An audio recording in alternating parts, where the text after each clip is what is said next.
Welcome to another episode of the Everyday Game Changers podcast. I'm your host, Barion McQueen, and we speaking with people who are changing the game every day in business, music, community, whatever. And I got a guest that she got a star-studded list of accolades of people she's worked with, from Meek Mills, Tory Lanez, Nipsey Hussle, Wale, French, Jeezy. The list goes on. I'm gonna let her really dive in to her list of credits.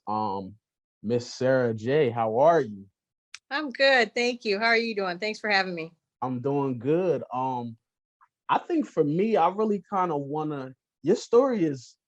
I haven't really heard kind of in detail how you really got into it, but I really want you to give us a little background on how you even narrowed in on this niche, because I think this is super important that you really focus on the producers, not really specifically. You build the relationships with the artists, of course, but really helping producers kind of getting their foot in the game. So were you at A&R at a label first, or you just kind of just got into it?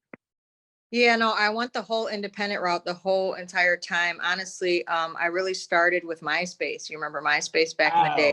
Wow. Yeah. Okay. So I really just networked crazy on there. I would just cold call people, reach out to different A&Rs and different managers, artists. I'd hit them in the DM, and ask them where I could send beats.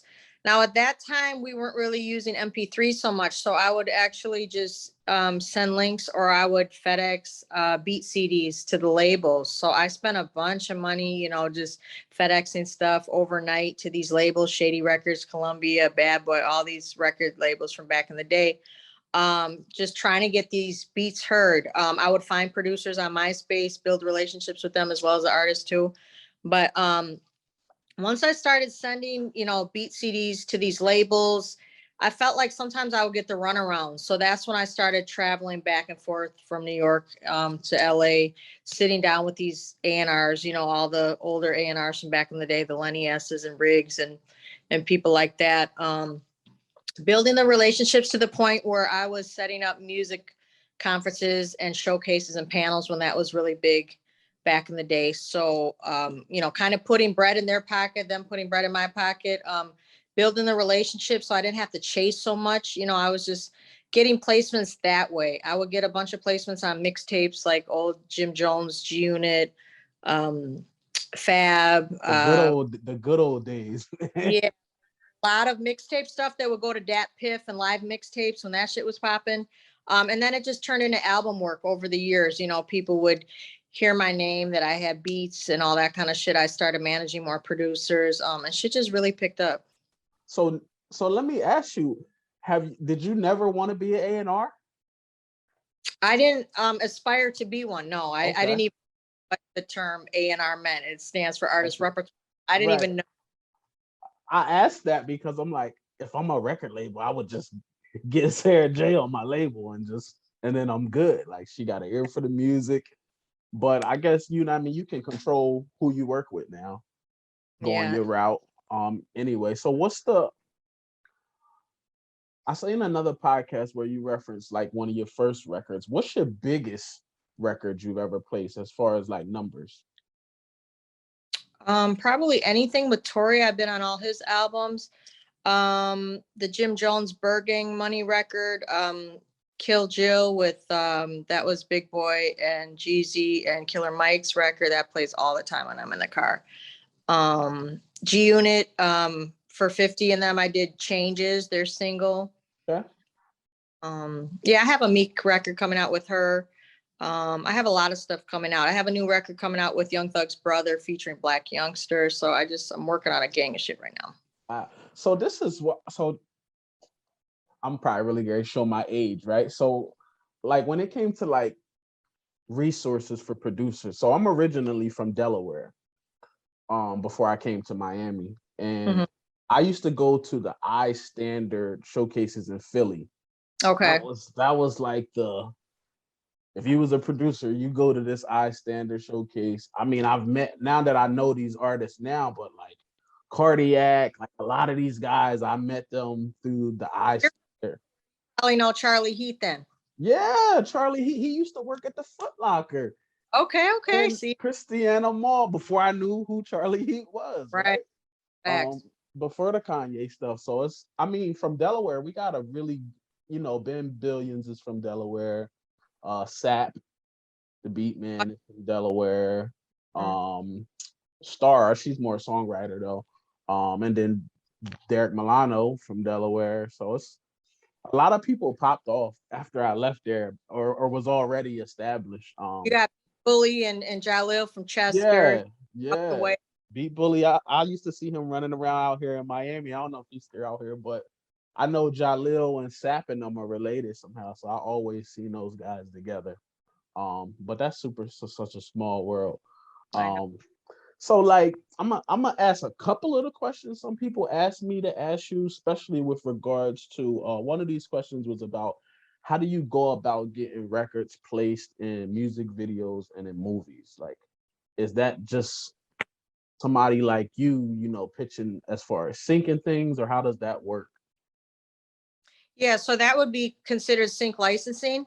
So anything sample free, all original, royalty free. Obviously, a lot of these producers that submit for that would get their stuff from Splice or TrackLab or whatever. And it has to be sample free though, because these companies do not play. They will actually run your music through this decoder thing to see is it for real sample free. So if you guys have stuff in that lane, you can always send it to me and just put in the header, sync licensing, movie stuff, and then I will spread it around. I have placed stuff on ESPN, First Take, Love and Hip Hop, different shows.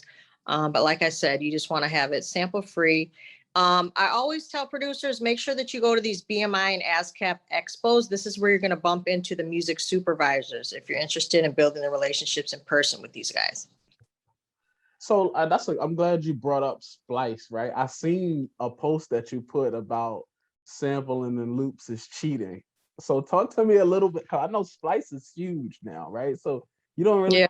have to do anything. You get you a nice loop and you throw some drums to it. What's that process like if you're trying to place a record that has these like third party samples or loops? How does that work? I love samples. I mean, 90% of what you hear on the radio has a sample in it. I mean, some people just replay their stuff, but if it's something that's clearable, it's gonna get clear. But if it's something like the OGs, like Whitney Houston, Michael Jackson, Sade, Isley Brothers, it's gonna be really hard to clear. So I just recommend don't send me any, samples with those, grades. Big time stuff that's never gonna get, yeah. But I hear a lot of stuff from like SoundCloud artists that's really easy to clear. Just Okay. yeah.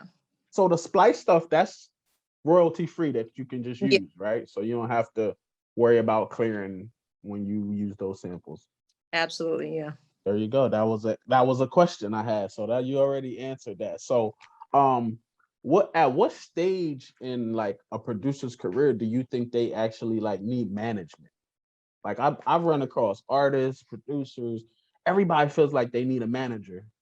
And I'm like, are you giving a manager something to manage, right? So at what point do you think a producer should be talking about management? I think a producer needs management when you have so much going on, when your phone is ringing off the hook, when you have placements and you can no longer manage yourself.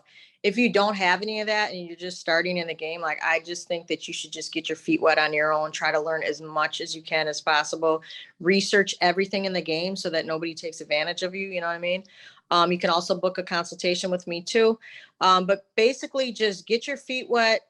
Just learn everything that you need to learn about the production game, the business side. Start reaching out to different attorneys, like entertainment attorneys. So when you need that you have that cover. But I don't really think that you manager in order to get placements, or you need a manager to get you in these doors. Like you can book your own studio sessions, you can build your own relationships, you can learn about contracts. Like you don't really need a manager, like I said, until you have so much going on. Got you. So like when we talk about getting records placed, right? Clearly you got like I guess you got to really kind of have your ear to the streets because you got to know who's the next artist to kind of pop to probably pitch, right? So that's forever changing. How do you find new talent? That's a good question. I'm in the car a lot, so I'm always listening to XM radio where they're always playing new shit. I like XM better than Clear Channel because I get to hear all the new artists, you know. So if there's somebody I haven't heard of before and I like them, I'll reach out to them via DM, or this business is so small, I just end up knowing one of their managers or Right. engineers and getting them beats. But then also like my colleagues, other A&R friends or other friends, producers, friends, they'll hit me and say, have you heard of this person? Have you heard? So the more I hear, if I hear somebody like 3-4 times, I'm going to research who that person is so I can get them beats. So I'm always doing my research on artists. That's dope. So I wanted to like ask you, I know like the process for like getting records to artists has really changed, and then more like I remember to a point where artists didn't even want beats. Like if you sent something, it had to have a hook already on it. You had to have Yeah. a reference. Like they want records.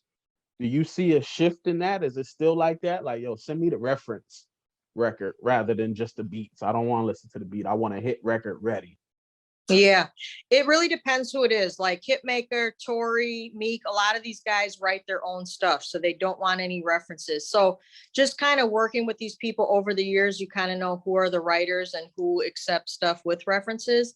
A lot of R&B singers don't write their own stuff, so then I'll send them R&B hooks and full references and things like that. But most people just want instrumentals, so I'm just sifting through tracks all day, just kind of moving beats around to who I hear on what, you know. Do you put like so say I'm sure you get inundated with records and beats to listen to, like do you just as you just listen and you like, oh man, I think I know somebody who will sound good on that. I just put that aside and then just create a little pack for, is that how you do it?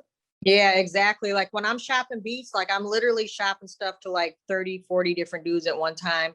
You know, whoever I hear on whatever, like I'm just shooting it out there. You know, I do not bother these artists. Did you listen yet? Did you listen? Because they don't like buggy people. Like I don't like that either when someone hits me constantly, like, did you listen? You know, you need to just like create, dump the music off, plant your seeds, and just keep it moving, you know? I think that's the hardest thing for producers is like it's like you giving your babies out, right? And you like, does anybody want my baby? Like, or do I go to another artist? And because that's always the waiting game. Like I've had records placed. Mm-hmm. I think like my first record was and this probably was maybe mixtapes. This was a Cassidy Okay. record. And then like years later, I did a record for Ace Hood, but it was just like I did the record like 2-3 years before it even I'm like, to me, the sound is outdated. So I'm just like, Right. I'm way better. Why would he finally do something to that record now? But I think that's the toughest thing for the producers, like the waiting game. It's just Oh, like, it especially is. after you hear it. Like if the artist call you, be like, yo, I did something to that beat and you heard it, and you're like, oh my God, when you gonna put it out? When are you gonna put it? Really want to hear it. I know. And that's the thing. It's like when you create, it's like you want feedback on your records, whether it's from the artist or the manager, whoever. And I always tell these producers, like, these artists don't give me feedback. Like, they're just like, hey, sir, I'm going to use this beat. I laid something to it last night. Who's the producer? And then I go find the producer. But they don't say, like, I like this, take this out, tweak this, beef up the drums. Like, they don't really do that, you know? What so I see a lot of things where a lot of producers and engineers aren't getting credit on these projects. Like whose job is that to make sure when they in these sessions or these split sheets are happening, who's supposed to handle making sure that these producers are properly credited? That's a really good question. And that's been, I feel like a problem over the years is producers not getting their just due and their proper credit, because as an up and coming producer, your credit is everything. You know, you need this for exposure. You need this to just put on your discography and carry the name out. I think as a collective, it's everybody's job to be professional and turn in split sheets to make sure that you have the producer spelling of their name correct. Make sure that everybody's credited, the producer, the engineer, everybody that worked on the record, you know. And yeah, that comes from communication with the producer, with the management, with the artist team, with the publicist. I mean, everybody should be held accountable, honestly, for that, because there's been instances where somebody just slaps my name on a record and says produced by Sarah J. It's like, no, I don't want to be a producer. I don't want to take your credit. You know what I mean? It's like, it's just not right. And that comes from lack of communication, you know. We really need to communicate better with everyone. So how does that work? Like with you because you pretty much facilitating the whole process, right? You got the relationship with the artist and you got the relationship with the producer. So what does that put your title kind of is more like an executive producer or like how are you credited for your work? Yeah, I just say producer management, A&R over the years. I Okay. help out administrative paperwork when I help a producer get a placement so that they learn how to do the split sheets and the producer deck and the agreement and all that stuff that comes with it. And then they know how to do it for future placements if I'm not involved, with a record. Got you. How important would you say like producers actually going to like networking events and really putting their face out there? Because I know a lot of people is just they just in the house just knocking out beats, right? But they usually are, I wouldn't say they socially awkward, right? They Yeah. just a Yeah. lot of producers I run across is socially awkward. They don't, but nowadays you pretty much got to be the brand. Like these big producers are like the brand, the Murder Beats, the Metro Boomins, the Right. Mike Wills. Right. So what advice could you give to those people about the networking aspect of being a producer? Yeah, and I like to call them bedroom producers because they never leave their crib. They're probably in their drawers and their slippers, just Yeah. create. Nobody ever sees their face. And I have actually set up interviews for some producers sometimes, and they're so shy. They're like, yo, Sarah, I can't get on camera. I don't know how to do this. I'm an introvert, just like you said. And it's like they don't want to show their face, but we live in an Instagram world where everybody wants to see what you're doing visually. They want to see who's making these beats and everything. So if you're not marketing yourself as an artist, you're really behind the times because nobody will ever know that you exist. You're not on the radar, you know what I mean? So that's why I tell producers, like, you need to do vlogs, you need to do photo shoots, you need to get to these iStandard and Illmind different events. Bricks Academy, he's really doing his thing right now with producers, doing different networking events with him and just getting your name out there, hitting all these studios up, traveling. I mean, it's just not going to happen just staying in the crib Gmailing all day, like, honestly. So like, let me see if I'm gonna see if I can get to one more of these questions. I think we pretty much got to the ones that I'm like, because it's hundreds of them, but I'm like, these are some really good ones. What are you currently working on right now? Right now I'm working on a girl group on Capitol Records. They didn't come out yet, but they're similar to a City Girl. So I need twerk Okay. joints. Yeah, I placed Ah, 4 records with them, but they need a few more twerk joints. So if anybody out there watching this, make sure that you hit me up on my IG SJ Manager or my Twitter SJ Manager, and my beat email is always in my bio. okay. So this is so like I feel like Sarah J. I feel like BeatStars should have been yeah, baby. Like, you familiar with that platform, BeatStars? I used to work for PMP back in the day. You remember Okay. PMP? Yeah. I used to work with them. Okay. Mm-hmm. So, because I think I see these emails fly back and forth, like, oh, we're looking for placements for this, and I'm like, this is like Sarah J, the actual platform, Sarah J. Like, I feel like that's what BeatStars is, right? Um, so you working with? So what do you have planned in the next, let's say 5 years from now? What's Sarah J up to? Well, I'm working on getting, more producers signed to administration deals. So that's what I also help producers do. If you have relevant placements, I can help you get an admin deal. I'm just currently still doing placements with, everybody working, different artists working, but I don't know where the future of the music is going to go exactly. If it's going to go the TikTok route, if it's going to go more videos, more streaming, or go back to anything older. So I'm just trying to stay current with the times. Um, and What would you say? So like you got a good ear for music. What's some things you looking for, like when you get beats from producers? Is it stuff that's melodic? Is it you shy away from trap? Is it real hip hop? Is it or like what would you say is this? I don't want to say safe formula, but what's like your formula that you like? Oh, I know that's a hit. Like when I hear a hit make a record, he's flipping these 90 samples and right. heavy 808. What would you say is a good formula or that you hear when you listen to the beats? Definitely melodies are key. Drums, anything hard. I love 808 shit, you guys. Like I love trap and 808 stuff. It's really my favorite stuff. This honestly, I'm like, well, how do people have weak drums in 2021? There's so many drum kits out here. So I really think melodies and drums are key. Transitions. I love boom bap stuff. I love sample stuff. I like drill stuff. I'm getting a lot of Afro stuff in. I'm getting pop Yeah. records in. Honestly, I get that question a lot, but it's like I just love to hear a variety because I know right when I hear something like who I want to send it to. So Because I wanted to. The reason I asked that is because it's like I know some producers try to do a little bit of every genre, right? They got a little pop catalog, they got an R&B folder, they got a trap folder. Do you think they should lock in on one that they are the best at and not try to navigate, or just should they be just doing a little bit of everything? well, I've met some producers that are really good at everything, but then I've met some producers where their R&B is really good, but then their hip hop shit is weak or vice versa. So it kind of depends like how musically inclined you are. Can you play? Are you able to play the keys? Are you able to really flip samples? How seasoned you are as a producer. And that's kind of how I feel like the different genres should go if, you should master one and not the other, and be all across the board. That's dope.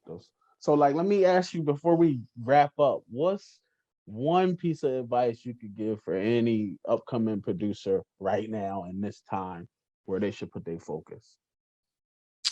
Definitely put your focus on mastering your craft and just really developing yourself, not trying to sound like anybody, just developing yourself and just practice patience. A lot of producers get in the game and they start producing. And if they don't see any, results in the first couple months and they just burn out. So just keep going. Just honestly, consistency.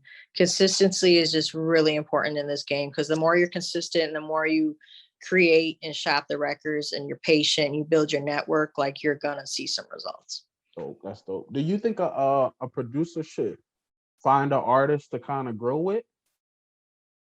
Yeah, I Like do. I look at a like being from up north, like Jalil and Meek had a really good relationship when Meek was first starting out with getting Yeah. placement. So I see a lot of artists attached to a producer's attached to an artist, and they kind of grow at the same time. Yeah, no, it's definitely a great way because just to create that chemistry in a project, like A. Marie and Rich Harrison, or like you said, just a rapper with their producer, and you just create this sound and a niche, and you never know, like somebody checking out the artist and he gets a deal, and now he wants to bring you along because you were the top, producer, executive producer on that project, and now you have new placements and a new pub deal. Dope. So I'm gonna ask you one last question. What's your dream versus battle for producers you would like to see? We've seen the Swiss Beats and Timberland battle. Who else would you like to see head to head? Producers. Oh, producer battle. Yeah. Oh, shit. Okay, let's see. That's a good question. What about like it's gonna sound wild, but maybe like Southside and Alchemist. That's a different age gap, but that'll be dope though. Yeah, they both have like hella hits. I don't Crazy. know. That's the Southside and Alchemist. Wow. I used to love Alchemist's samples, man. Yeah. That's dope. Nah, that's good because I don't see any more producers. Like I seen the Scott Storch and Manny Fresh. That was like that's not even fair. Like they should have put Scott Storch against somebody like. And I love Manny Fresh, but he don't have no hit. Scott Storch is on a whole nother level. Like he Yeah. got to go against like a Pharrell or something more when you do Scott Storch. But I haven't seen any producer battles, and I'm like, there's a lot of great.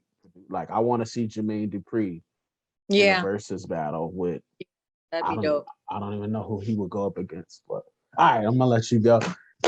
Thank you, Sarah J. I appreciate your time, man. This is super dope. I'm glad we're able to get you on the Everyday Game Changers. I am your host, Darren McQueen. Definitely subscribe. Check us out on Spotify, iTunes, all your digital platforms, and we will see you on the next episode. Thank you. Thank you. Take care. Bye bye.